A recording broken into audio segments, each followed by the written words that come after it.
Кайрылы күн баршаңызға. Бүгін сіздерге оңай дайындалатын рогаликтің рецептімен бөліскім келеді. Ең алдымен ұнды салып, үстінен мұздатқыштан шыққан сары майды алып, үккіштен өткізетін боламыз.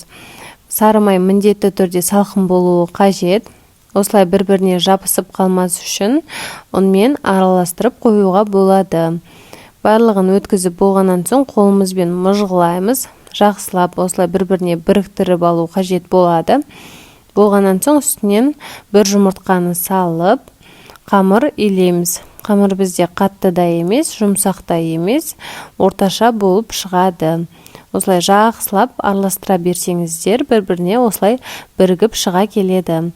Болғаннан соң салафанға салып, мұздатқышқа жарты сағатқа немесе тоңазытқышқа 1 сағатқа салып қоямыз. Міне, мен жарты сағатқа мұздатқышқа салып алдым. Енді қамырды 4 бөлікке бөліп алатын боламыз. Бөліп болғаннан соң әрқайсысын формасын домалақ етіп, осылай қолымызбен жасап шығатын боламыз. Ал енді бір қамырды алып, оқтаумен жайып аламыз. Шет-шеті міндетті түрде домалақ әдемі болып шығуы міндетті емес.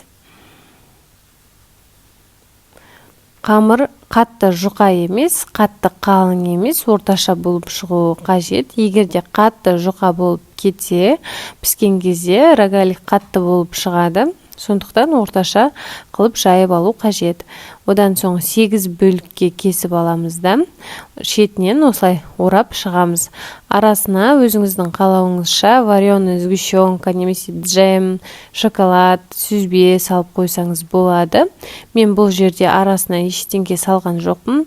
Осылай ештеңке салмай жасасаңыз да тәтті болады. Себебі біз піскеннен соң сахарный пудраға аунатып алатын боламыз. Сол кезде дәмі жақсы болып шығады. Осылай барлығын орап, ыдысымызға саламыз. 180 градуста 15 минут пісіретін боламыз. Ол уақытта біз сахарный пудраны алып дайындап қоямыз. Оны пакетке жарты бөлігін осылай астынан сеуіп аламыз.